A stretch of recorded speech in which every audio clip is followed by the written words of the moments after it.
charger. Lagi ko na sinasabi, lahat ng mga kaso ko, hinaharap ko. Ito, nakuha ko na din. Pang sasakyan. Ay, pang charge yan. Kasi sarado yung ano niya eh. Sanay naman ako sa kasuhan. Walang problema doon. Kaya kumuha ako. Sa anuhan ng lighter, no? Time lang ako naging complainant in the past. So, hindi ako sanay sa ganyan. Yung ano niya, yung switch pala, natanggal. Mapapalitan yun, no? Yung switch niya ng aircon. Kaya pala hindi may ikot-ikot ni Nano kasi pigtas pala. Yung putol yung ano niya. So, kailangan ko nung pang-plug para maiikot siya. Sira pala yung ikutan. Kaya pala sabi, parang hindi gumagana yung aircon. Gumagana naman eh. Bakit nga ako nasuhan? Yun yung question ko. Very questionable. Ang ganda din ito ah. Ang daming charge yan. Hindi naman kakasuhan. Now, dumating ako sa puntos na, sige, tingnan nga natin paano mangyayari. Ano kayang nasa GMT? GMT ba to? Ay hindi. Flash Express. Sa Flash Express. Flash Express. Uy, dalawa ah. So what is this?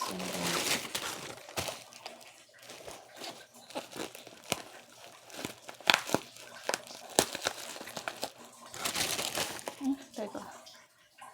Gunting. Yung mahiwagang gunting.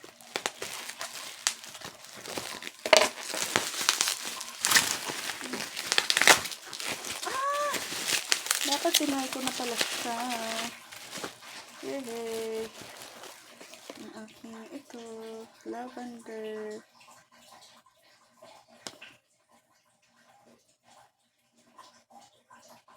Yun. Sana bumango yung sasakyan ko dito. At saka ito. Ito yata. Tiwala ako dito.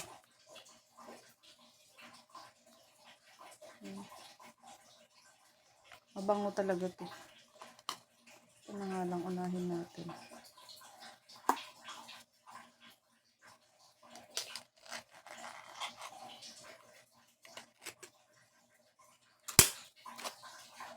Yan. Sabi na nga ba eh. Ito yun.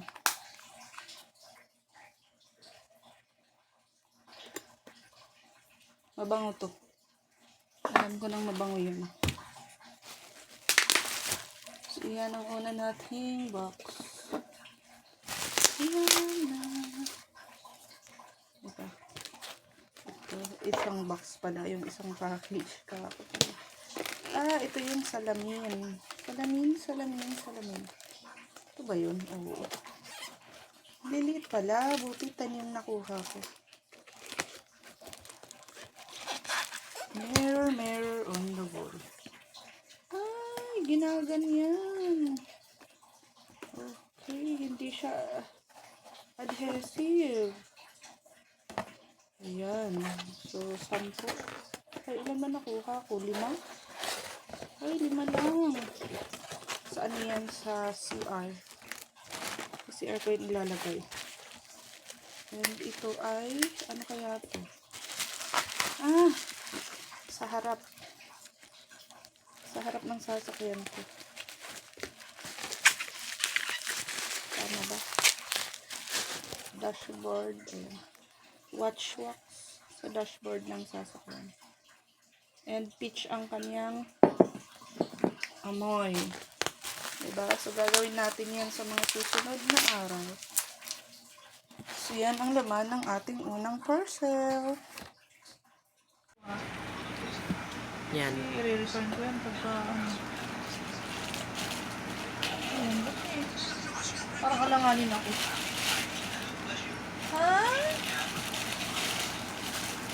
Yung ano ng kandila ko. Okay pala yan. Okay?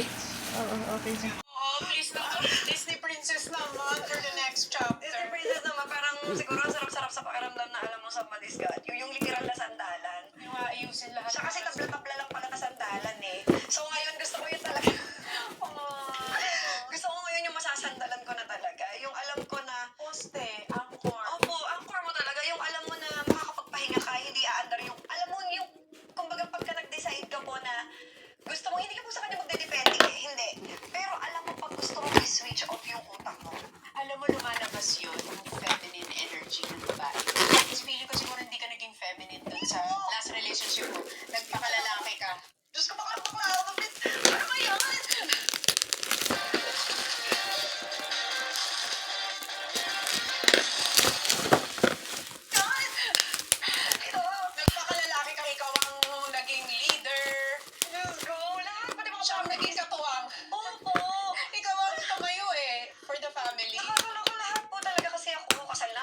sumagot. Honeymoon namin, ako sumagot.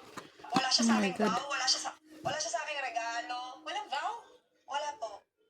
Wala sinabi sa harap ng church? Meron po. Ang sabi niya sa akin, wala akong promise. Wala akong sasabihin. Dahil naniniwala ako that actions speak louder than words. Basta ang masasabi ko lang, pinagdasal mo. Ano sabi mo doon sa altar? Wala po, natawa lang ako. Ito wala yan, ha? Boundary yan. Kapag ka nag-propose sa inyo, kaya siya tinatawag na propose dahil dapat proposal yan. Merong iaalok na buhay sa inyo yung lalaki. Dito mo talaga makikita yung pag binabalikan mo, no? Mga katangahan. Sobrang bobo ko talaga, Miss Tony. Hindi ka ako naniniwala hindi ka bobo. Hindi ka bobo, matalino ka nga, nahuli mo nga lahat eh. Nagpakabulag ka lang. Naglaro ka lang ng tanga-tangahan. Bobo ko rin, Miss Tony. Bobo talaga. Pinalampas mo kasi. Pero, alam mo naman eh. Yun nga yung sinasabi na nag-usap kami dati ni Papa Jack, sabi niya. Kasi alam naman ng babae, kaya lang they just choose to bear the pain. Eh, ako ngayon, no money, no honey, ha? Pagpalit niyo ako. Ba't yung dati wala? Ako lang wala eh. Hindi pa mga bank account nga ginamit, pabili ko ng regalo. Regalo. Okay. Marami po siyang gift sa akin ng wedding. Hindi daw niya alam na kailangan pala ng, tinan mo? Pero in love ka ba ngayon? Ngayon po? Eh kasi nga, alam mo, bigla kang tumawa. Nung galit, talagang dire-diretso yung galit. Pero nung in love ka ba ngayon, tumawa yung mata mo. Nagka-spark.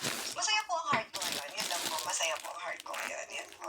Maraming babae marahil nanonood, dumadaan sa pinagdadaanan mo. Ano yung gusto mong lesson na sabihin sa kanila? It's not the end of it. Marami kasi kala mo patay ka na.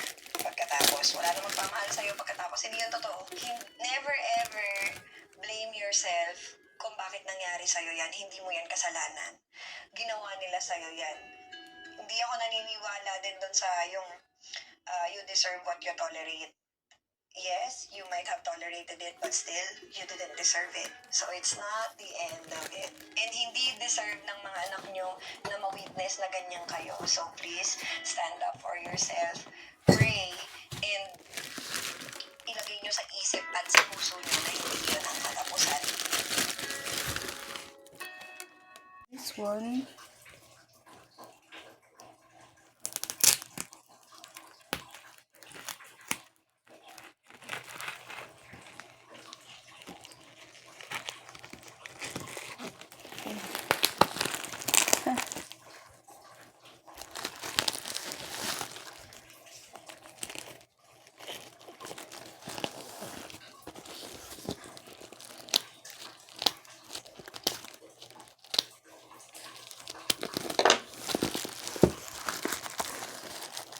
So, ayan na.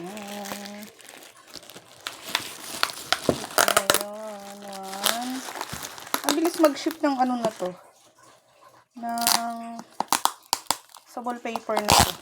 So, ito yung para sa ayan. Dagdag dyan sa wallpaper na to. Kasi kinulang bitin. So, yan. Ano ko na yan. Dadagdag ko yan. So, ang suka ko kasi ay ito, 5 lang. 5. Oops. 1, 2,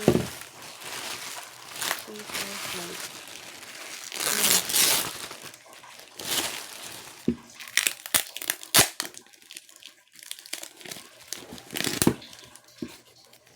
So, 5 ang aking nakuha. Ano ba yan?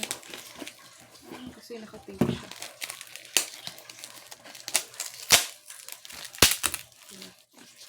5. So, lagay ko na muna dito. So, 5. Yan lang. Puro wallpaper pala yan. See?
Selecta, baka naman.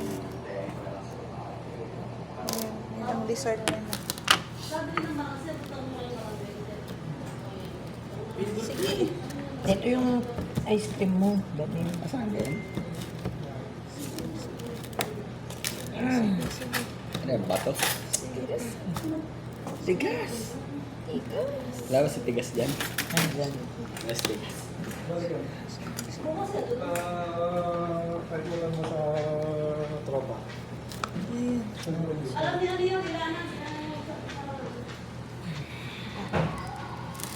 Hawakan ko ba?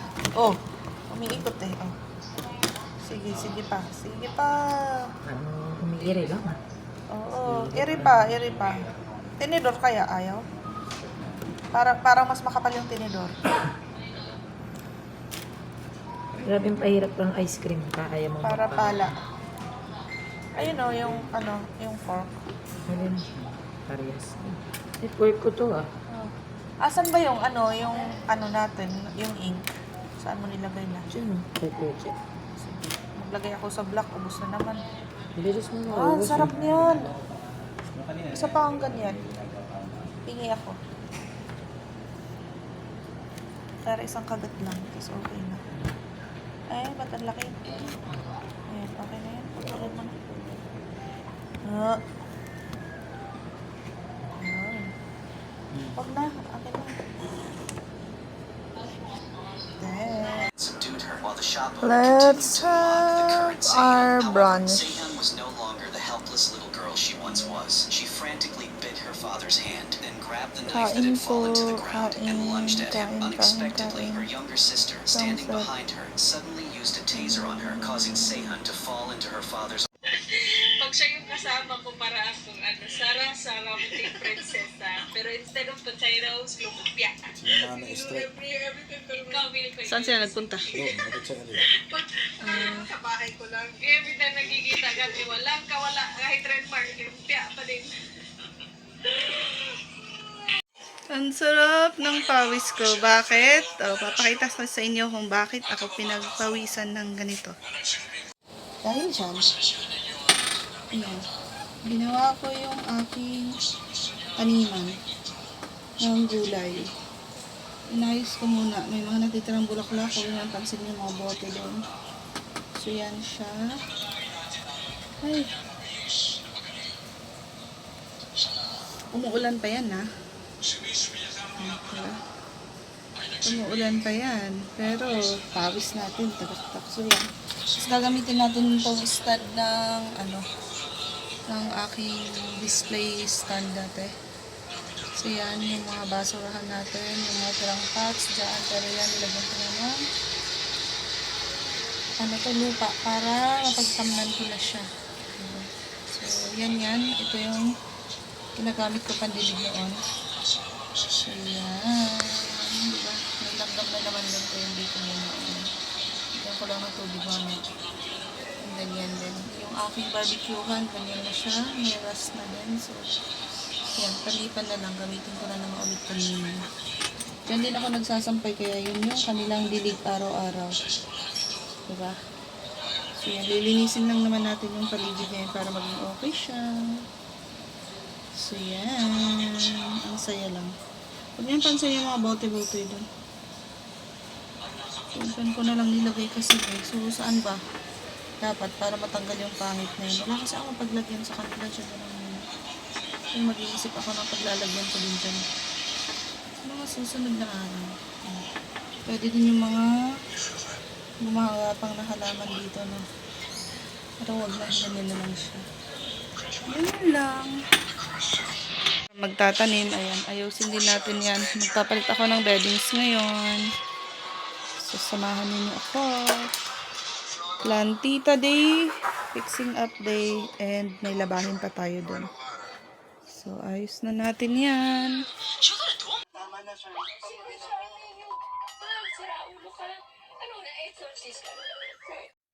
So, yan, nabuo na natin. Nalagyan na natin dun. Diba?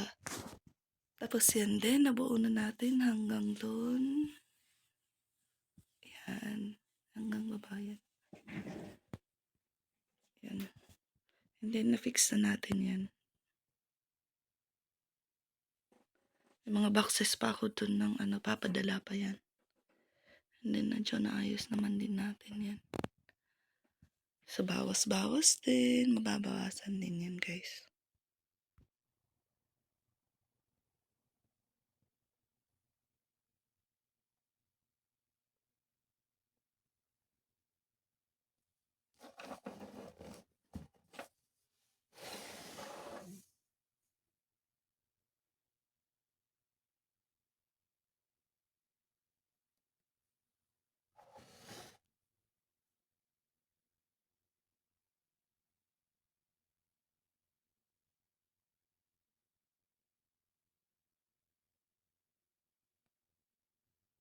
Base sa call history ng cellphone ni Zahir, tumawag ulit siya sa kanyang travel agent, pero hindi ito nasagot.